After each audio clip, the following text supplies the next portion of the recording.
So yun guys, nandito kami sa Purok 5 ba dato? O Purok 4? Purok 5. So piso wifi, antenna, piso wifi, tarpaulin, and piso wifi vendor. Sige boss, nag-actual kami ng reach ng yan. So check mo boss kung gaano kalayo yung chine-check lang namin kung gaano daw kalayo yung 314N. So maraming salamat nga pala kay Boss Flow ng ng Anda Pangasinan. So nagse-set up din sila ngayon. So hindi ko na sila masyadong assist. Pero kakausap ko lang sa kanya. Nagpe-play siya ng video kung gaano daw po kalayo.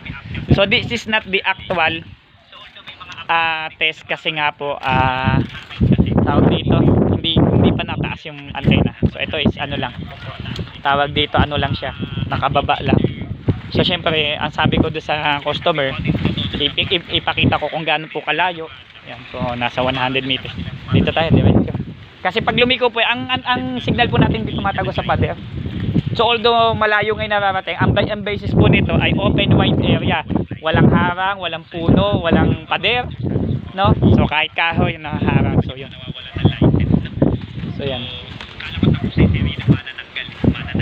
Ilan pang bar, boss? Ganun pa rin. Ganun pa. Ha? Eh sabi ni mami, ganyan daw dapat ang gusto.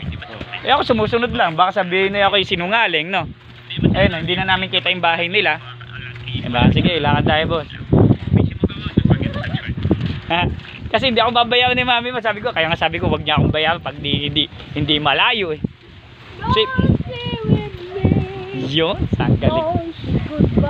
Napakagaling kang umawit. Sana all. Wala pang tagay yan. Ay, sige po, kumain na po kahapon. O, dito to sa Purok 5. Abot sa court. Ang galing, may court din pala sila dito. Kamusta? Dito? Ilan na nabawasan na? Isa pa lang.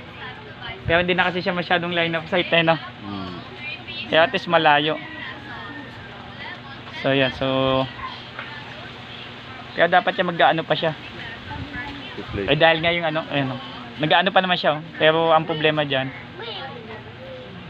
Yan, nagana pa. 3 bar. Kasi guys, yung internet niya naka-bandwidth na rin. Hindi talaga siya yung internet na yung literal. Bali ang actual speed ng main internet niya is nasa less than 10 Mbps lang. So hindi tinitest lang namin niya kaya ganyan may loading. So nag-apply pa sila ng converge. So yun. So somehow abot naman. Okay? Ayan o, nagpe-play pa siya. Ayan. Diba? Kaso siyempre, yun lang, kailangan mo talaga i-update yung nyo. Yung internet nya. Ang purpose naman nun, para upgrade nila, is to test, para mas maraming user.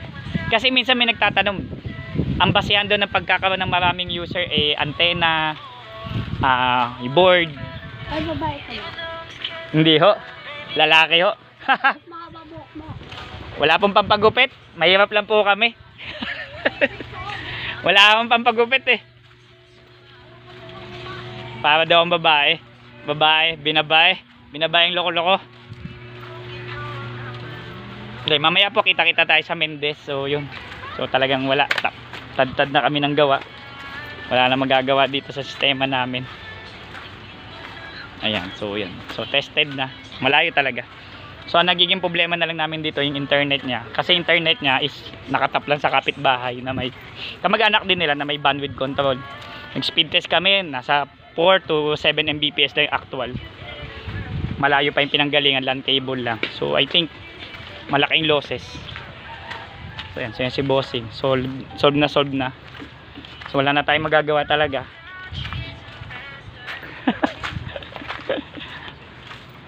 Sulit na. So yun. So maraming salamat pala. Big shoutout po kay Ma'am Santa Susi. So syempre siya yung nag-repair ng ating client. Yan, sulit na. Sulit na.